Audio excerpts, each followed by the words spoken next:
నమస్తే, నేను Kavitha. Welcome to I dream. BRS party నుంచి ఇప్పటికే కాంగ్రెస్లోకి ఒక ఎంపీ, 6 ఎమ్మెల్యేలు, 6 ఎమ్మెల్సీలు వెళ్ళిపోయిన తర్వాత ఇంకో 6 ఎమ్మెల్యేలు కూడా వెళ్తారనేటువంటి టాక్ వినిపిస్తోంది.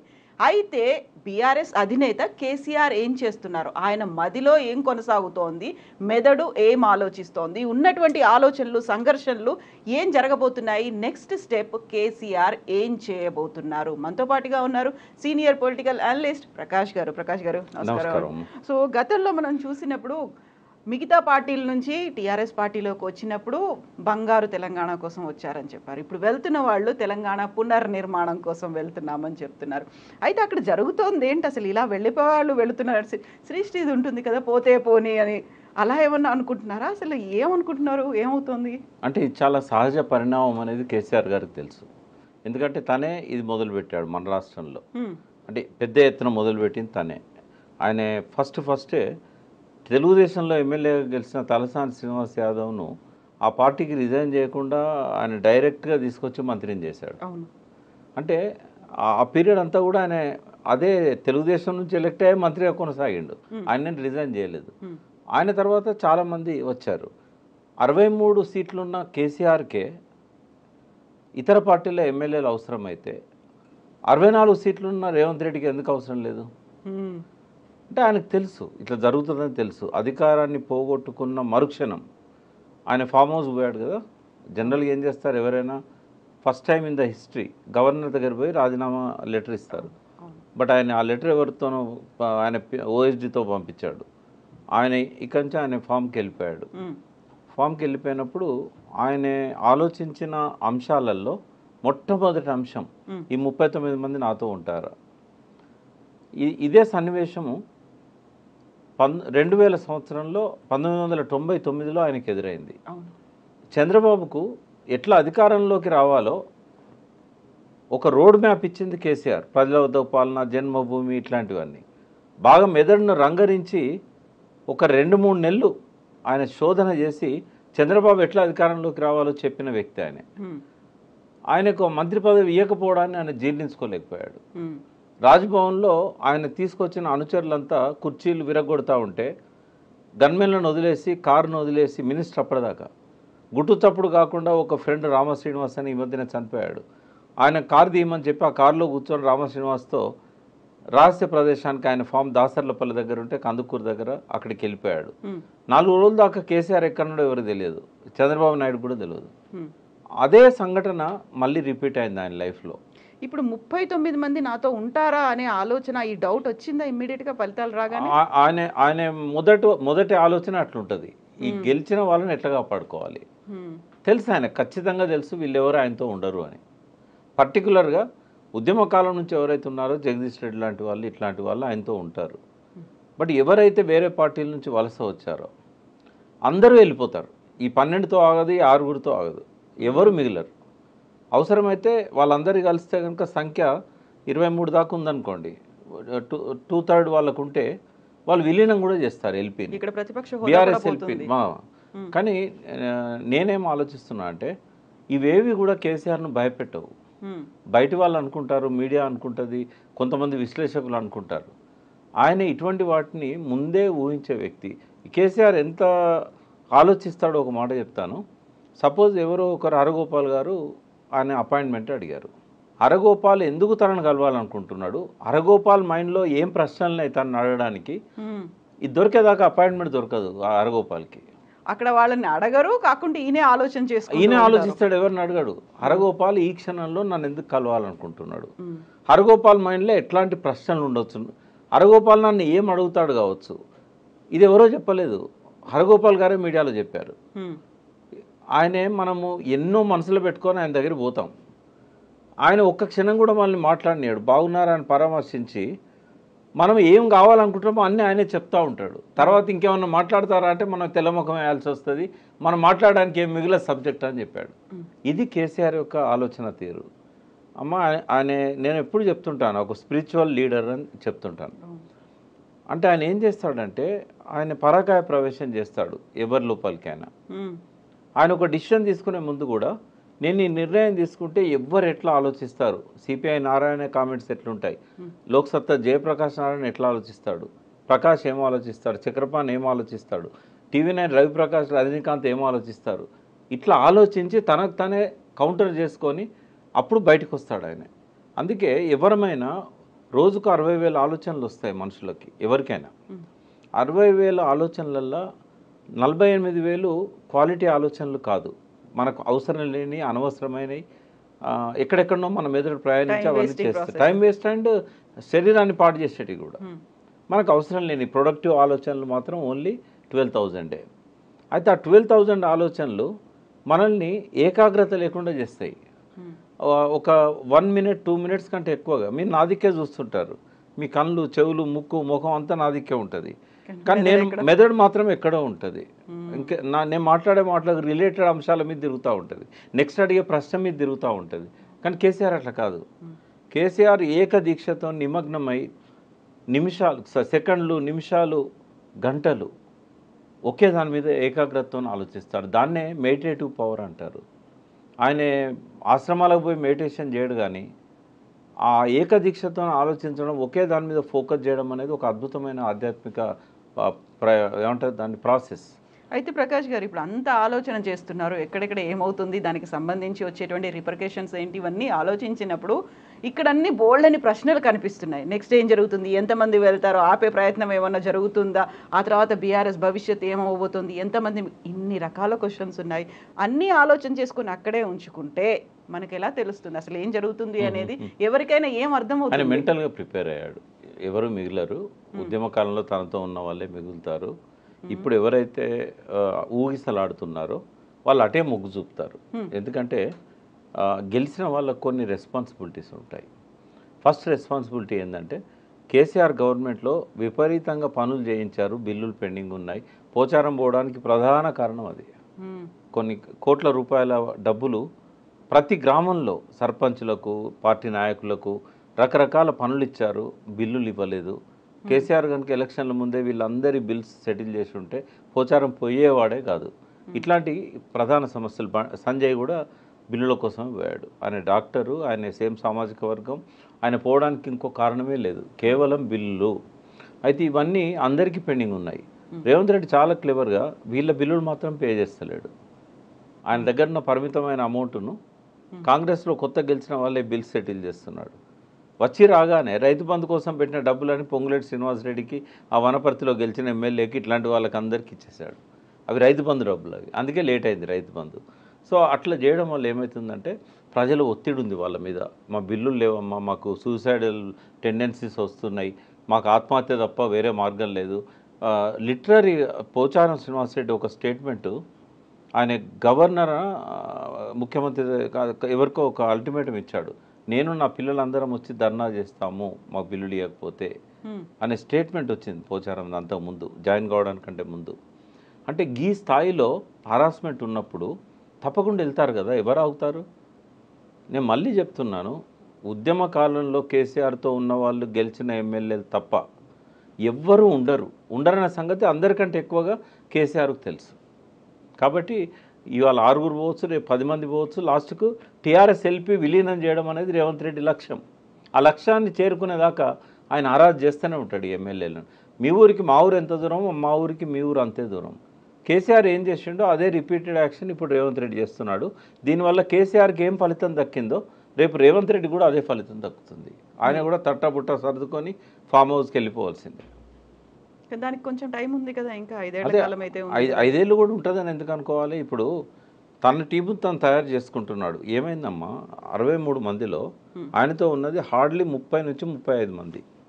అది కూడా ఆయన కొత్తగా టికెట్లు ఇచ్చి గెలిపించుకున్న వాళ్ళు కొందరు. ఈ 30 నుంచి 35తోనే ఆయన గవర్నమెంట్ కాపాడుకోలేడు.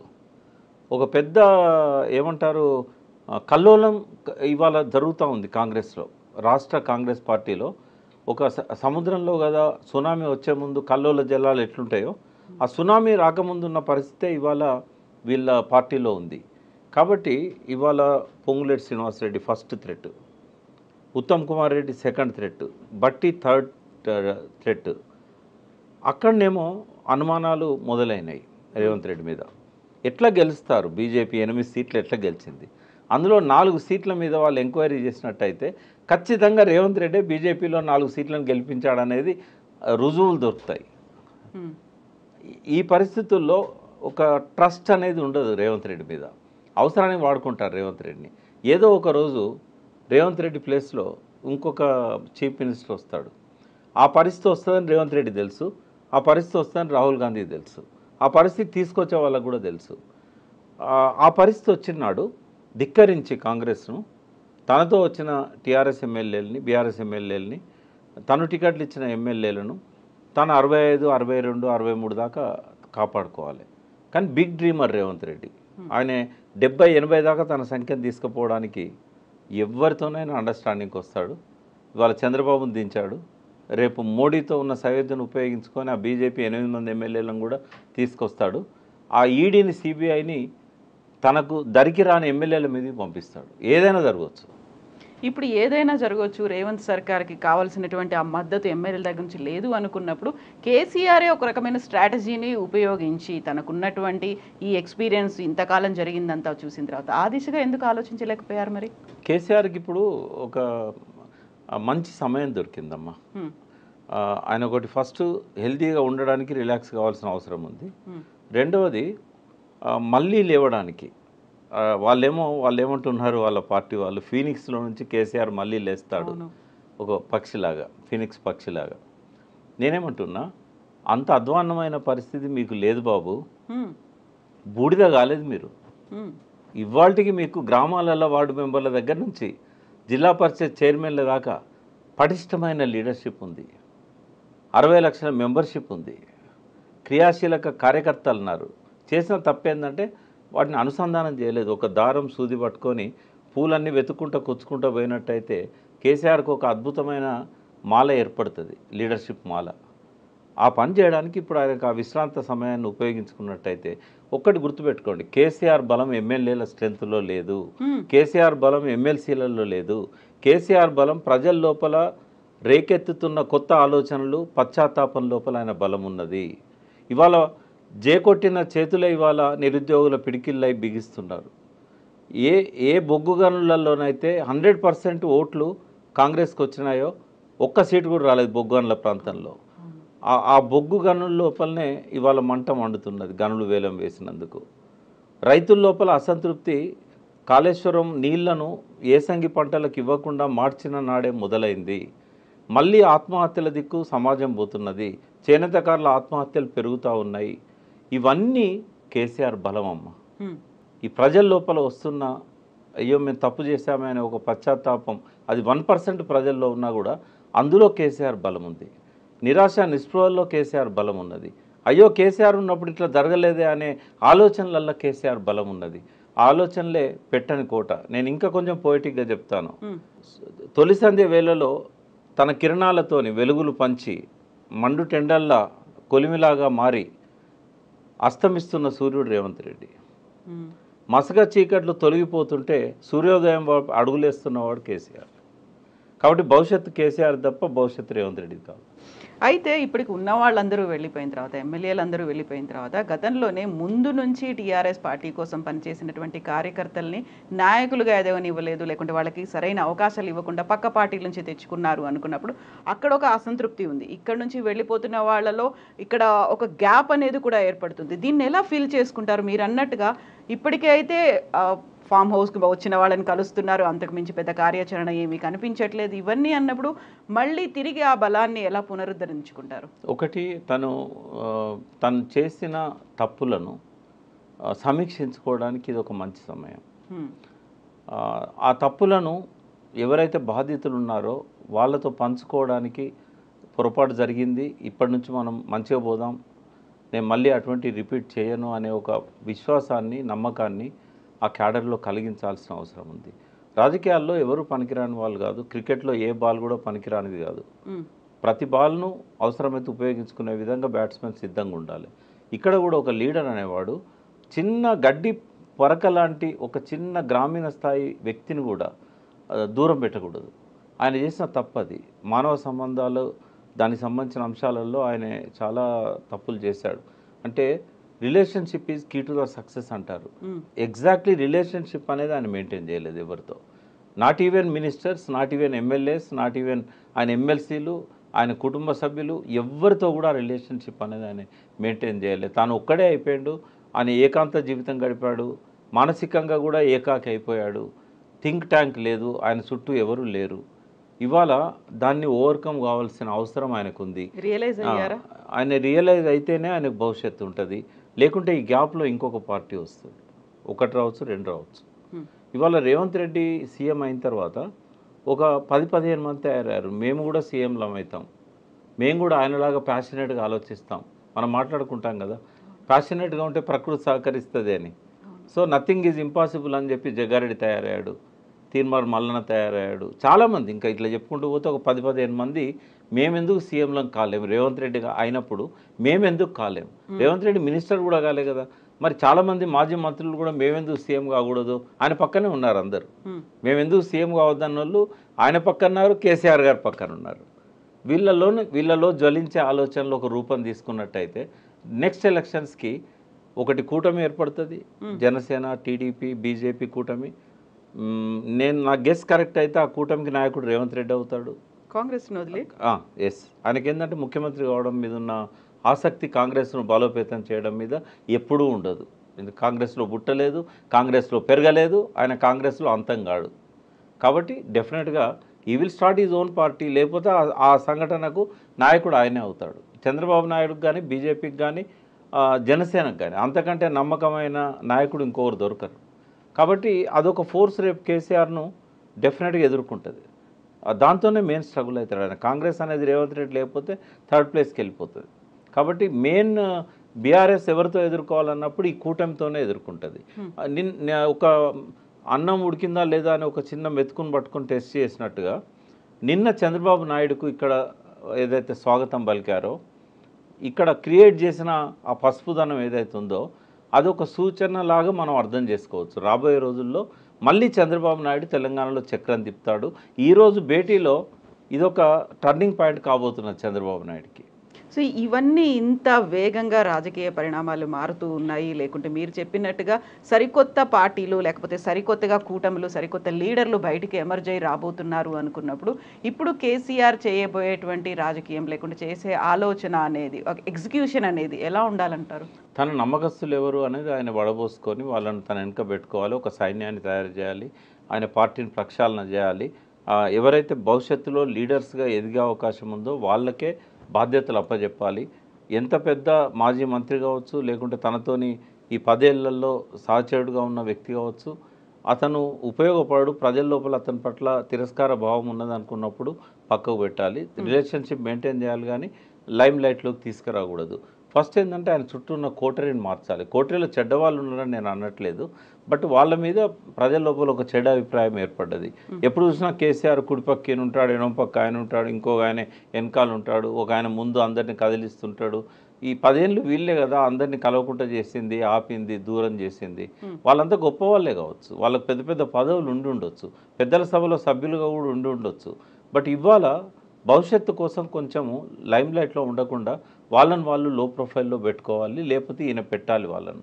తర్వాత ప్రజల లోపల అభిమానం ఉన్న ప్రజలను మెప్పించగలిగిన కోటరీని ఆయన క్రియేట్ చేసుకోగలగాలి. జరిగిన తప్పులను సమీక్షించుకొని మళ్ళీ బలోపేతం కావాలి. ఈ అవకాశాన్ని కనుక ఆయన ఈ విశ్రాంత సమయాన్ని కనుక ఆయన దానికి ఉపయోగించుకోకపోయినట్టయితే ఎక్కువ రోజులు గడవదు. వేరే పార్టీలు చాలా వేగంగా ముందుకొస్తాయి. అప్పుడు ఈ క్యాడర్ అంతా, ఇప్పుడు ఎమ్మెల్యేలు ఎమ్మెల్సీలు పోయారు, అప్పుడు ఈ ఉద్యమకారులు మిగిలరు, క్యాడర్ కూడా మిగిలదు. ఈ ఆలోచనలన్నీ ఇప్పుడు మనం మాట్లాడుకున్న ఈ అంశాలన్నీ కూడా అబ్జర్వ్ చేస్తున్నారు, చూస్తున్నారు, ఏం జరుగుతోందో అంచనా కూడా వేస్తున్నారు. దానికి తగ్గట్టుగా ప్లాన్స్ అనేవి ఆల్రెడీ డెవలప్ చేసుకున్నారా మైండ్లో కేసీఆర్? చేసుకున్నాడు కాబట్టే నియోజకవర్గాల వారీగా అందరినీ పిలుస్తున్నాడు తను. బట్ అక్కడ రొటీన్ స్పీచ్లో ఉంటే కనుక మళ్ళీ ఫెయిల్ అవుతాడు తను. మీడియా రిపోర్ట్ చేస్తున్న పద్ధతి చూసినట్టయితే ఎలక్షన్లలో ఉపన్యాసాలు ఎట్లా ఒక రొటీన్గా జరిగినాయో అదే పద్ధతిలో మనం మళ్ళీ అధికారంలోకి వస్తాం, ఈ ప్రభుత్వం ఎక్కువ కాలం ఉండదు, ఇవి కాదు ఆయన మాట్లాడాల్సింది. మనం ఈ తప్పులు చేసాం, మీడియా లేకున్నా కూడా ఆయన చెప్పాలి, మనం ఈ తప్పులు చేసాం, ఈ ఓటమికి నేనే నైతిక బాధ్యత వహిస్తున్నాను, మనం మళ్ళీ లేవడానికి మనకున్న అవకాశాలు ఇవి. మనమందరం ఎంత రెప్పపాటు కాలంలో 4 ఏళ్ళు గడిచిపోతాయి. ఈ ప్రభుత్వం ఉండదు అనే మాట మాట్లాడొద్దు ఆయన, అది ఆయనకు శోభనివ్వదు. ఖచ్చితంగా మనం లేస్తాం, పడి లేచే కడల తరంగంలాగా మళ్ళీ లేస్తాం. మనం శక్తిని సంతరించుకుందాం. మనకు జనంలో బలం ఉంది. మనము ఇవాళ వైఫల్యాలు ఏవైతే కాంగ్రెస్ ప్రభుత్వాన్ని ఉన్నాయో ఆ వైఫల్యాలే మనకు బలం. అతని బలహీనతనే మనం ఆయుధంగా చేసుకుందాం. మళ్ళీ మనం ప్రజల్లోకి వెళ్ళి వాళ్ళ కళ్ళు తెరిపిద్దాం. ఏదైతే అబద్ధాలను మనం కౌంటర్ చేయడంలో ఫెయిల్ అయినామో ఇప్పటి నుంచి మనం దాన్ని ఆ లోపాన్ని సవరించుకుందాం. కాళేశ్వరం నీళ్లతోని పండిన ప్రతి గింజ మన సృష్టి అనే విషయాన్ని రైతుల మెదళ్ళలోకి తీసుకెళ్ళాలి. మామూలు డెవలప్మెంట్ కాదు 10 ఏళ్లలో జరిగింది. డెఫినెట్గా కేసీఆర్ గారి తప్పులు లేవని నేను అన్నాను. ఎవరైతే కామెంట్స్ పెడతారో మన వీడియోస్ చూసి వాళ్ళకి నా మనం ఏంటంటే, నేను చాలా బ్యాలెన్స్డ్గా మాట్లాడుతున్నా. కేసీఆర్ని పోవడం కాదు, కేసీఆర్లో ఉన్న లక్షణాలను నేను చెప్తున్నాను. మీకు ఇష్టం లేనంత మాత్రాన అయితే ఈ ప్రభావంలో నుంచి మనం బయటపడాలి. ఈ కామెంట్స్ ఏమైనా పెట్టవచ్చు వాళ్ళు. బట్ నేనేమంటున్నానంటే తన బలం ఏంది అనేది తను ముందు అర్థం చేసుకొని కనుక ఈ సమావేశాలను క్యాడర్ను బలోపేతం చేయడానికి, మంచి మెరికల్ లాంటి వాళ్ళను ఎన్నుకోవడానికి, తను గ్రాస్ వాళ్ళని తనది పెట్టుకోవడానికి ఆయన కనుక ఉపయోగించుకున్నట్టయితే ఇది ప్రక్షాళనకు ఉపయోగపడతాయి ఇవన్నీ కూడా. రెండవది ఏం చేయాలంటే, అభివృద్ధి జరిగిన ప్రతి దగ్గరికి పోయి ఇవి నా ముద్రలు అని చెప్పగలగాలి ఆయన. అప్పుడు ఏం చేయాలి, గతంలో ఉన్న చీకటిని కూడా వాళ్ళ ముందు పెట్టాలి. ఎంత ప్యాథెటిక్ సిచ్యువేషన్ ఉండేది 2014కు ముందు.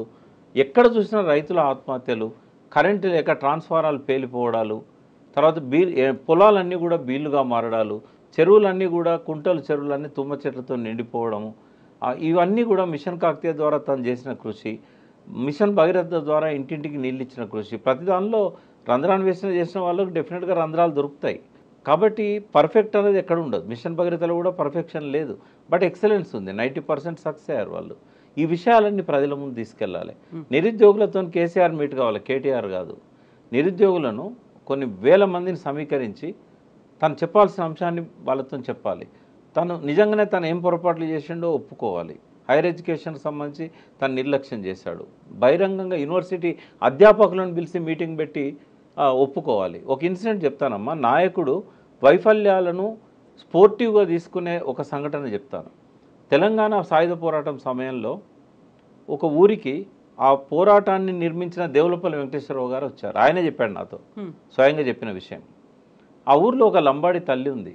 ఆ తల్లికి పుట్టిన 4 కొడుకులను చంపేశారు ఆ పోరాటంలో. ఒక్క కొడుకే ఉన్నాడు. ఆ రోజు ఉదయము ఆయన ఆ ఊరికి పోతే అందరు తలుపులు వేసుకున్నారు. ఎందుకంటే ఆ ఊరు మీద రజాకాలు దాడులు చేశారు, ఆ ఊరు మీద పోలీసులు దాడి చేశారు. ప్రతి ఇంట్లో నరకం చూపెట్టారు. ఆ ఊరికి ఆయన పోయినప్పుడు అందరూ మళ్ళీ వచ్చిండు అని చెప్పేసి తలుపులు వేసుకున్నారు. సో పొద్దున సూర్యోదయం దగ్గర నుంచి మధ్యాహ్నం దాకా ఒక అరుగు మీద కూర్చుంటాడు ఆయన. ఒక ఆమె వచ్చి ముఖం మీద దుమ్ము తీసిపోస్తుంది, నువ్వు చేపట్టి నా కుటుంబంలో ఎవరు మిగలలేదు అని. అట్లనే తుడుచుకుంటాడు, కూర్చుంటాడు. సాయంత్రం 4 అయినాక ఒక్కొక్కరు వచ్చి మంచినీళ్ళు ఇస్తారు, అన్నం పెడతారు. రాత్రికి ఆ తల్లి, 4 కోల్పోయిన తల్లి 5వ బిడ్డను తీసుకొచ్చి, వీడిని నీ చేతిలో పెడుతున్నానయ్యా మా స్వేచ్ఛ కోసం, మా స్వాతంత్రం కోసం. అంటే నాయకుడికి ఆ ఓర్పు ఉండాలి, ఆ తిట్లను శాపనార్థాలను భరించే శక్తి ఉండాలి. ఆ విసిరే రాళ్ళనే తను ఉపయోగించుకునే విధంగా పూలుగా మార్చుకోవాలి ఆయన. అంటే అదొక ఎక్స్పీరియన్స్ దేవులపల్లి వెంకటేశ్వరరావు గారిది. చాకల ఐలమ్మ సంఘటన కూడా అట్లాగే జరిగింది. ఆమె ఇంటి మీదకి దాడి చేసి ఆమె పంటను ఎత్తుకుపోయి నానా హంగామా చేసినప్పుడు ఈయన పోయినప్పుడు అందరు తలుపులు పెట్టుకుంటారు. ఆఖరకు చాకల ఐలమ్మ కోసం ఈయన వచ్చాడు, ఆ పంటను రక్షించుకోవడానికి వచ్చాడు. మిగిలిన పంటను దాడులు జరగకుండా ప్రతిఘటించడానికి వచ్చాడు. 60 మంది గుత్పలు పట్టుకొని ఉంటారు. చాకలి ఐలమ్మ కూడా తలుపెట్టేస్తుంది, ఇంట్లోకి రానియదు.